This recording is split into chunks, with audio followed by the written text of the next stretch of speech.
बिस्मिल्लाहिर्रहमानिर्रहीम। अस्सलाम वालेकुम। आज 21 अगस्त बरोज़ जुम्मा हम बात करेंगे शहबाज शरीफ के ख़िलाफ़ एहतसाब अदालत लाहौर में बड़े अहम केस की समाअत हुई है। और इसके अलावा वज़ीर आला उस्मान बुज़दार के ख़िलाफ़ नैब ने नई तहकीकात जारी कर दी हैं। आज नैब लाहौर की तरफ से और एहतसाब अदालत लाहौर की तरफ से दो अहम केसेस हैं जो मैं आपके साथ शेयर करना चाहूँगा, एक साबका वज़ीर आला का और एक मौजूदा वज़ीर आला का।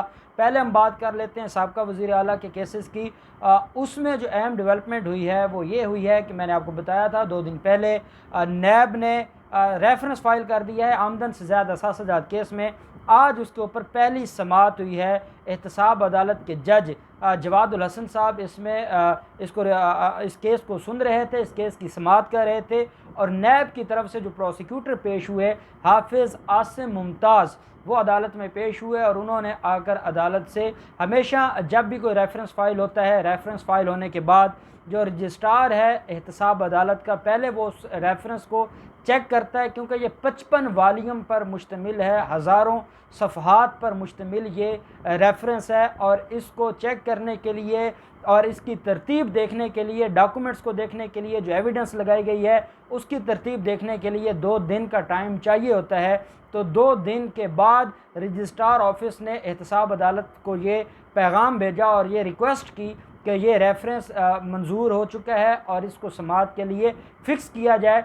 जब ये अदालत में रेफरेंस चला जाता है तो पहला काम मुल्ज़मों को तलब करने से पहले जो ऑनरेबल कोर्ट का होता है वो ये कि एहतसाब अदालत का जो प्रोसिक्यूटर होता है, क्योंकि इसमें नैब बतौर मुद्दई पेश होती है, तो नैब आकर पहले अपना मुद्दा बयान करती है, अपनी जो चार्जेज़ हैं जो मुल्ज़मान के ख़िलाफ़ उनको आकर बयान करती है और अदालत उनको सुनती है। और अगर वो अदालत को सेटिस्फाई कर सकें तो उसके बाद अदालत मुल्ज़मों को तलब करती है, नहीं तो अदालत मुल्ज़मान को तलब नहीं करती। हाफिज़ आसिम मुमताज़ प्रोसिक्यूटर हैं नैब के, वो आज अदालत में पेश हुए हैं। इस रेफरेंस के अंदर जहाँ पर शहबाज शरीफ मरकज़ी मुल्ज़म हैं, इसके अलावा ये जो केस है इसमें ये कहा गया है, ये नैब की तरफ से और चेयरमैन नैब ने जो सिग्नेचर की है रेफरेंस के ऊपर, मियाँ शहबाज शरीफ इसमें मरकज़ी मुल्ज़म है, नुसरत शहबाज शरीफ इसके अंदर मरकज़ी मुल्ज़मा है, इसके अलावा हमज़ा शहबाज है, सलमान शहबाज है, राबिया इमरान है जो कि वाइफ है इमरान अली की, इसके अलावा जवेरिया अली है जो वाइफ है अली यूसुफ की। ये दोनों बेटियां हैं, 2 बेटे शहबाज शरीफ के और एक बीवी।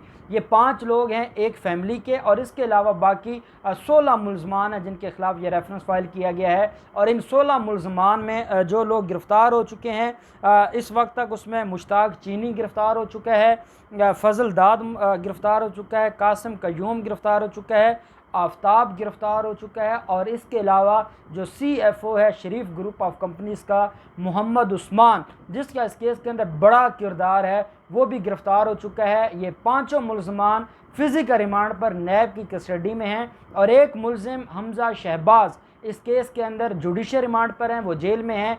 और हमज़ा शहबाज की इसी केस में आमदन से ज़ायद असासाजात केस में 2 दफ़ा हाई कोर्ट से ज़मानत खारिज हो चुकी है और इस वक्त सुप्रीम कोर्ट में वो ज़मानत पेंडिंग है और उसके ऊपर अभी तक समाअत नहीं हुई। मरकज़ी मुल्ज़िम जो शहबाज शरीफ हैं उनकी अबूरी ज़मानत उनको लाहौर हाई कोर्ट से मिली हुई है और वो पेंडिंग है लाहौर हाई कोर्ट में, उसके ऊपर अभी तक समाअत दोबारा नहीं हुई।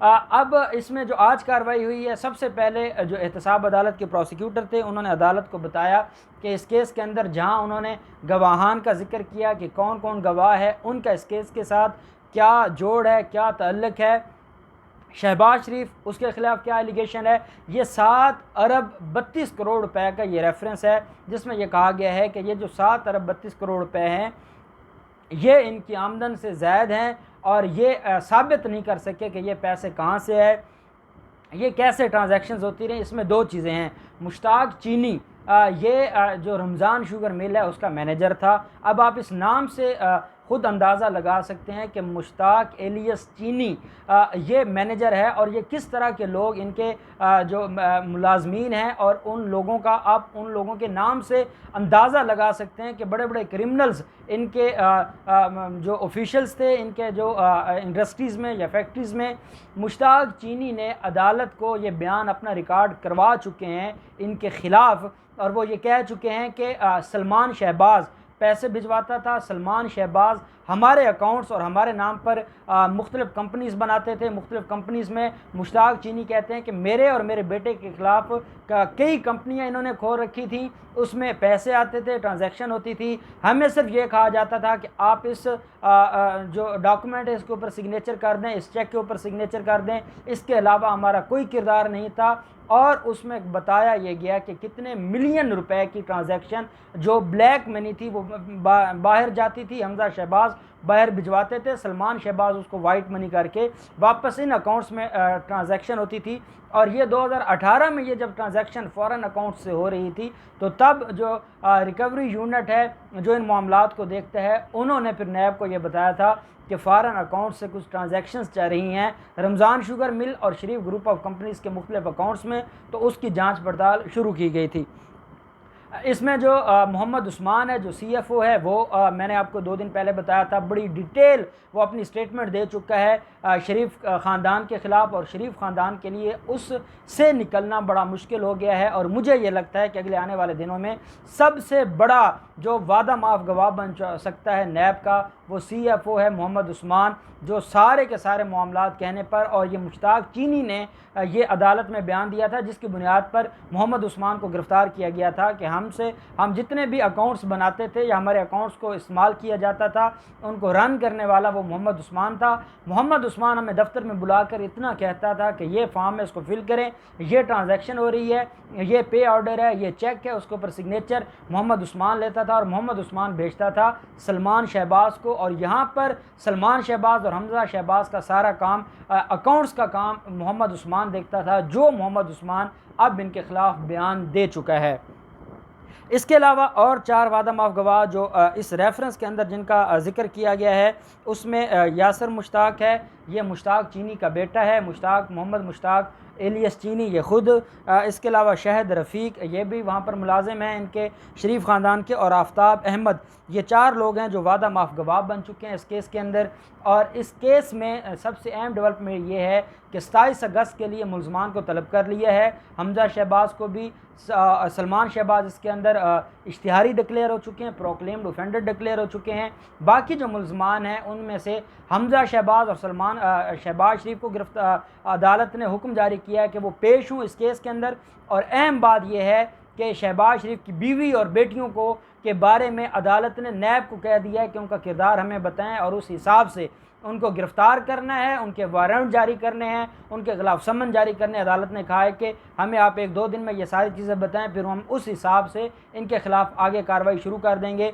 ये वही मामला है, पिछले दिनों सिंध हाई कोर्ट में शर्जील मेमन की दरख्वास्त ज़मानत के ऊपर समाअत हुई है और शर्जील मेमन के बारे में ये बताया गया कि आमदन से ज़्यादा असासजात केस में शर्जील मेमन की बीवी और माँ वालदा ये दोनों मुलव्वस हैं और उन्होंने ज़मानत नहीं करवाई थी। जैसे शहबाज शरीफ हाई कोर्ट से ज़मानत करवा चुके हैं, बाकी ज़मानत नहीं करवाई बाकी मुलजमान ने, तो शर्जील मेमन ने ज़मानत अपनी फ़ाइल कर दी थी। जो उसकी बीवी और वालदा उसने ज़मानत नहीं करवाई थी। तो सिंध हाई कोर्ट ने कहा था कि ये क्या हो रहा है, नैब वाले अगर वो ये एक नॉन बेलेबल ऑफेंस है और नॉन बेलेबल ऑफेंस में अगर उनको गिरफ़्तार नहीं किया और अगर नॉन बेलेबल ऑफेंस में उनको नहीं गिरफ़्तार किया जाता, ना उनके वारंट जारी किए जाते, ना उनको इश्तिहारी डिक्लेयर किया जाता है, तो उनको फिर आप ना उन्होंने ज़मानत करवाई है, तो ये आप क्या कह रहे हैं। तो फिर उसके बाद जो बाकी मुलजमान थे उन्होंने आकर ज़मानत करवाई है। तो यहाँ भी ऐसे ही हुआ है कि अब या तो नुसरत शहबाज और दोनों बेटियां शहबाज शरीफ की वो ज़मानत करवाएंगी या उनको गिरफ़्तार किया जाएगा। ज़मानत करवाएंगी तो वो ज़मानत कब तक चलेगी, उनको हाई कोर्ट पेश होना पड़ेगा, यहाँ एहतसाब अदालत में उन्हें हर तारीख पर पेश होना पड़ेगा। सबसे बड़ी बात यह है कि नैब के चेयरमैन ने तो शफकत करते हुए इनके जो नोटिस थे उनको विड्रॉ कर लिया था और इनको नैब में तलब नहीं किया था। घर इनको सवालनामा भिजवा दिया था कि ये घर से फिल करके भेज दें, लेकिन अब नैब अदालत इनको हर तारीख पर तलब करेगी और इनसे फिर सवाल जवाब भी होंगे और इनसे सारी की सारी मामलात पर बात होगी। तो मैं समझता हूँ कि शहबाज शरीफ की बीवी और बेटियों के ख़िलाफ़ बड़ी कार्रवाई हो चुकी है और एहतसाब अदालत ने या उनके वारंट जारी कर देने हैं या नैब ने अब उनको गिरफ़्तार करके 27 अगस्त को अदालत में पेश करना है। तो इस केस के ऊपर अब 27 अगस्त को समाअत होगी। अब हम आ जाते हैं उस्मान बुज़ार के हवाले से, उस्मान बुज़ार को शराब लाइसेंस केस में बुलाया गया था। आपको याद होगा वहाँ पर आमदन से ज़्यादा असासाजात केस में उसकी तफ्तीश शुरू हो जाती है, इंक्वायरी शुरू हो जाती है, बड़ी डिटेल डिस्कशन होती है। उस्मान बुज़दार ये एलेज करते हैं कि मुझे बतौर गवाह तलब किया गया है और मुझसे जो सवाल जवाब पूछे गए हैं वो बतौर गवाह पूछे गए हैं, बतौर मुल्ज़म नहीं पूछे गए। आज जो नई डेवलपमेंट हुई है और नैब ने जो एक नई तहकीक शुरू कर दी है ठोकर न्याज बेग पर, जहाँ से लाहौर के लिए इंटर हुआ जाता है तो एक दाखिली दरवाज़ा बनाया जा रहा था, उसके ऊपर इब्तदाई तौर पर 2.5 करोड़ का ख़र्चा आना था। लेकिन उस्मान बुज़दार ने किसी को गलत ठेका दिया है, गलत कंपनी को ठेका दिया है और उसकी वजह से 8 करोड़ की लागत आ चुकी है। इस मामले पर नैब ने LDA से भी और बाकी जो टीपा है और बाकी जो इदारे हैं उनसे रिकॉर्ड तलब कर लिया है और उस्मान बुज़दार के ख़िलाफ़ इस केस में भी इन्वेस्टिगेशन और तहकीक शुरू हो गई है। ये कितना दुरुस्त है, ये कितना गलत है, ये आने वाले दिनों में पता चलेगा। पहले भी काफ़ी एलिगेशन है, चाहे वो रिंग रोड के एलिगेशन हो, चाहे वो बाकी मामलात हों। तो अब देखते हैं कि उस्मान बुज़दार के ख़िलाफ़ ये केसेस किस तरफ जाते हैं। क्या उस्मान बुज़दार को गिरफ़्तार किया जाता है, उस्मान बुज़दार इसमें ज़मानत करवाते हैं? इन केसेस में भी जो डेवलपमेंट होगी हम आपके साथ शेयर करते रहेंगे। अल्लाह पाक पाकिस्तान का हामी नासिर हो। बहुत शुक्रिया। अल्लाह हाफ़िज़। पाकिस्तान ज़िंदाबाद।